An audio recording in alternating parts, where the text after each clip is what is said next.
Hello friends, welcome to the Chitra Science Hub. Today we will discuss about regulation of the complement system, part third of complement.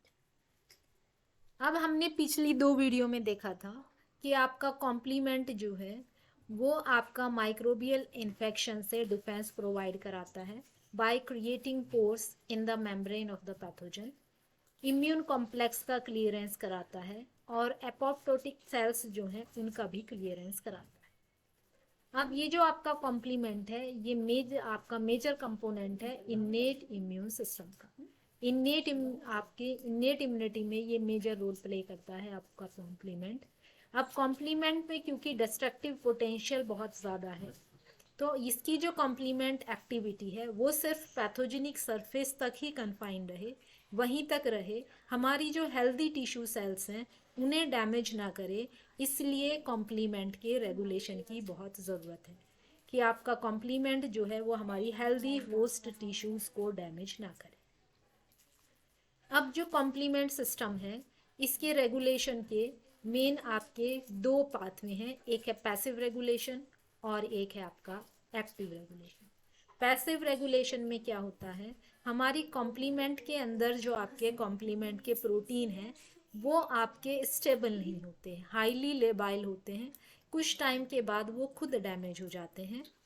इसलिए जो है इनका जो effect है वो कुछ ही देर रहेगा। जैसे कि एग्जांपल देखते हैं, C3 कन्वर्टेज जो आपका बनता है आपका इन अल्टरनेटिव पाथवे में C3 कन्वर्टेज जो बनता है इसकी जो हाफ लाइफ होती है वो सिर्फ आपकी 5 मिनट्स की होती है।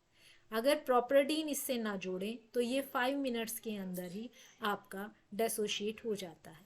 प्रोपरडीन जो है इसे स्टेबलाइज करता है और तब ये ज़्यादा देर के लिए आपका काम करता है। तो पैसिव रेगुलेशन में क्या है कि हमारे कॉम्प्लीमेंट पाथवे में जो कंपोनेंट्स लिए गए हैं वो कुछ कंपोनेंट्स हाईली लेबाइल हैं जो आपके कुछ देर के लिए ही फंक्शनल होंगे और उसके बाद स्पॉन्टेनियसली अपने आप इनएक्टिव हो जाते हैं। अब देखते हैं एक्टिव रेगुलेशन में। एक्टिव रेगुलेशन में जैसे कि हमने देखा था कि कॉम्प्लीमेंट 3 पाथवे से एक्टिवेट होता है, एक था क्लासिकल, एक है लैक्टिन और एक है अल्टरनेट पाथवे। तीनों ही पाथवे में पहले आपका C3 कन्वर्टेज बनता है और C5 कन्वर्टेज बनता है। ये जो रेगुलेशन है हम इसे 3 पार्ट में डिवाइड करके पढ़ेंगे। पहला है regulation of C1 component in classical pathway. Classical pathway में C1 कंपोनेंट को एक्टिविटी को कंट्रोल करना। दूसरा ये जो C3 कन्वर्टेज है इसका बनना, और बन अगर गया है तो उसे अलग अलग सब यूनिट्स में डिसोशिएट करना। और तीसरा रेगुलेशन हम पढ़ेंगे एट मेम्ब्रेन अटैक कॉम्प्लेक्स, कि ये जो मेम्ब्रेन अटैक कॉम्प्लेक्स बनता है इसकी फॉर्मेशन को हम किस तरह से कंट्रोल करेंगे। तो हम एक्टिव रेगुलेशन में पढ़ेंगे regulation of C1 component, regulation of C3 convertase and regulation of formation of MAC. अब देखते हैं regulation of complement component C1। ये जो आपका C1 है ये हमें पता है 3 सब यूनिट से मिलके बनता है, C1Q, C1S और C1R। तो ये जो C1 इनहिबिटर है ये एक प्लाज्मा प्रोटीन है जो आपका प्रोटीएज है। ये C1 इनहिबिटर जो है वो आके आपका जुड़ जाता है R और S से। ये R और S है, इनसे आके ये C1 इनहिबिटर आके जुड़ेगा और R और S को C1Q के साथ जुड़ने नहीं देगा। तो C1 कॉम्प्लेक्स नहीं बन पाता जिसकी वजह से कॉम्प्लीमेंट कैस्केड एक्टिव नहीं हो पाता। हम देखते हैं C3 कन्वर्टेज के फॉर्मेशन को बनने से हम कैसे रोकते हैं। तो इनमें बहुत सारे प्रोटीन्स हैं जो रोल प्ले करते हैं। पहले देखते हैं RCA प्रोटीन। RCA प्रोटीन क्या है? RCA है regulators of complement activation. 3 RCA proteins जो हैं वो मेन रोल प्ले करते हैं इन जो प्रिवेंट करते हैं असेंबली ऑफ C3 कन्वर्टेज। वो 3 प्रोटीन्स कौन से हैं? C4b binding protein, complement receptor type 1 and membrane cofactor protein MCP। ये जो प्रोटीन है आपके हमने पढ़े पीछे आपके C4BP, CR1 और MCP, ये क्या काम करेंगे? ये बाइंड करेंगे C4b से और प्रिवेंट करेंगे इस एसोसिएशन विद C2A। C2A और C4b दोनों मिलकर क्या है? C3 कन्वर्टेज बनाते हैं। ऊपर डायग्राम में देखिए, यहाँ पर देखिए, पहले एंटीजन एंटीबॉडी कॉम्प्लेक्स बनता है क्लासिकल पाथवे में, फिर C1 आके इससे जुड़ता है, C1 एक्टिवेट होता है और फिर ये क्या करता है, C4 और C2 का क्लीवेज करता है। पहले C4 का करता है, फिर आके C2 से जुड़ता है और फिर C2 का क्लीवेज होता है और फिर बनता है C3 कन्वर्टेज। अब ये प्रोटीन्स क्या काम करते हैं, ये C4 को C2A से जुड़ने नहीं देते, जिसकी वजह से C3 कन्वर्टेज की असेंबली नहीं हो पाती। अब ये जो आपके फैक्टर्स हैं CA, BP, CR1 और MCP, जब ये आके C4B से जुड़ जाते हैं तो ये एक दूसरा फैक्टर है, फैक्टर I। ये फैक्टर I क्या है, C4B को क्लीव कर देता है बाउंड C4D में और सॉल्युबल 4C। C4D मेम्ब्रेन से अटैच रहेगा और C4C जो है वो डिफ्यूज़ कर जाएगा। हम नीचे डायग्राम में देखिए, C4B है, इससे जुड़ा हुआ है C2A। अब ये जो आपके हमने RCA प्रोटीन पढ़े, ये प्रोटीन आके C4B से जुड़ जाएंगे तो C2A को इससे अटैच नहीं होने देंगे और ये जो C4B मतलब इनसे RCA प्रोटीन से जुड़ा हुआ C4B है, इससे आके जुड़ेगा फैक्टर I और इसका क्लीवेज कर देगा और क्लीवेज करके C3 कन्वर्टेज का बनना आपका यहाँ पर रुक जाएगा, तो पाथवे आगे नहीं चल पाएगा। इसी तरह से वो देखा था हमने आपका क्लासिकल पाथवे। अल्टरनेटिव पाथवे में क्या है, ये जो है आपका CR1 और MCP, ये दोनों आके ऊपर डायग्राम में देखिए C3B से जुड़ जाए। जब ये C3B से जुड़ जाएंगे तो आपका ये फैक्टर B से नहीं जुड़ पाएगा। फैक्टर B से अगर नहीं जुड़ पाएगा तो C3 कन्वर्टेज नहीं बन पाएगा और पाथवे आगे नहीं चल पाएगा। C3B जब MCP और CR1 से आके जुड़ जाता है तो फैक्टर I एक्टिवेट होता है और वो C3 का जो है क्लीवेज करता है I C3B में जो मेम्ब्रेन से जुड़ा रहता है और दूसरा फैक्टर C3F जो आपका डिफ्यूज़ हो जाता है। हम देखते हैं फैक्टर H और फैक्टर I कैसे रोल प्ले करते हैं। इन अल्टरनेटिव पाथवे फैक्टर H जो है वो बाइंड करेगा C3B से। यहाँ देखिए आपका डायग्राम, ये है आपका C3B on pathogen surface. Factor H आके इस C3B से जुड़ जाएगा।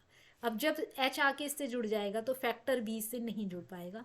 अब फैक्टर B जब इससे नहीं जुड़ पाएगा तो C3 कन्वर्टेज नहीं बनेगा। साथ ही क्या है, जब H आके C3B से जुड़ता है तो फैक्टर I एक्टिव होता है और वो C3B का क्लीवेज करेगा जैसे पहले हुआ था IC3B में और C3F में। IC3 मेम्ब्रेन से बाउंड रहेगा, F जो है वो डिफ्यूज़ कर जाएगा। हम देखते हैं DAF, decay accelerating factor. DAF एक ग्लाइकोप्रोटीन है जो मेम्ब्रेन प्रोटीन से जुड़ा हुआ होता है। जो हमारी सेल मेम्ब्रेन है उन पे जो प्रोटीन होते हैं उनसे ये DAF जुड़ा हुआ होता है। DAF कैसे काम करता है, जो C3 कन्वर्टेज बन चुका उसे ये डेसोशिएट करता है उसके कंपोनेंट्स में। अब राइट हैंड साइड में डायग्राम देखिए, ये है आपका DAF और यहाँ पर बना हुआ है C3BBB कॉम्प्लेक्स। अब क्या है, DAF आके C3B से जुड़ जाएगा और BB का यहाँ से रिलीज करा देगा, तो ये डेसोशिएशन करेगा C3 कन्वर्टेज का। अब जो फैक्टर I है वो C3B जो DAF से जुड़ा है इसका क्लीवेज करेगा जैसे कि आपका पहले करा था C3B का। अब देखते हैं, अब तक हमने देखा कि C3 कन्वर्टेज की असेंबली हमने रोकी है। अब देखते हैं C3 कन्वर्टेज अगर बन गया है तो उसे कौन कौन से फैक्टर हैं जो अलग अलग करते हैं, डेसोशिएट करते हैं। एक हमने अभी पढ़ा DAF, और हैं आपके RCA प्रोटीन जो हमने पहले पढ़े C4B, BP और CR1। अब यहाँ पर ये बना हुआ है आपका C3 कन्वर्टेज जिसमें C4B C2A से जुड़ा हुआ है इन क्लासिकल पाथवे। अब ये क्या है, DAF और CR1 आके इससे जुड़ जाएंगे और C2A को इससे अलग कर देंगे, तो डेसोशिएट कर देंगे ये C3 कन्वर्टेज को। अब देखते हैं अल्टरनेट पाथवे में C3B BB से जुड़कर मिलके बनाता है C3 कन्वर्टेज। DAF और CR1 आके इससे जुड़ जाएंगे और BB को C3B से अलग कर देंगे, तो C3 कन्वर्टेज की असेंबली नहीं हो पाए, C3 कन्वर्टेज जो बना था वो डेसोशिएट हो जाएगा। अब देखते हैं regulation at the level of MAC, यानी कि at the level of formation of membrane attack complex.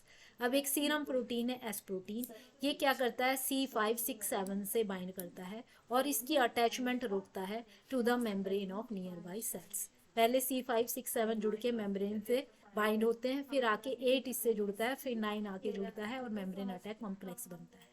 ये एस प्रोटीन जो है इस बाइंडिंग को रोक देता है।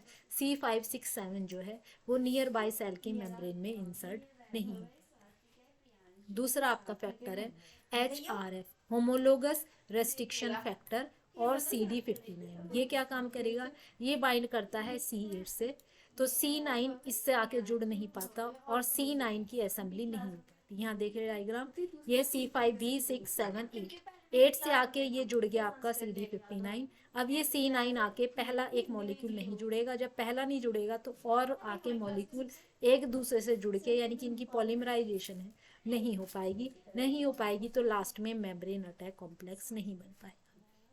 ये इनहिबिशन तभी होगा जब कॉम्प्लीमेंट के जो कंपोनेंट है C5B C9 ये एक ही स्पीशीज से हों जिससे हमने टारगेट सेल ली है, यानी कि जिस ऑर्गेनिज्म की हमने सेल ली है उसी ऑर्गेनिज्म से ये कॉम्प्लीमेंट अगर होगा तो ये इनहिबिशन होगा। कॉम्प्लीमेंट मीडिएटेड सेल लाइसिस ज़्यादा इफेक्टिव तब होता है जब कॉम्प्लीमेंट और टारगेट सेल जो है अलग अलग स्पीसीज से हों, और अगर ये सेम स्पीशीज से होंगे तो ये इनहिबिशन होगा मेम्ब्रेन अटैक कॉम्प्लेक्स का, नहीं तो नहीं होगा। This is all about regulation of complement system. Thank you.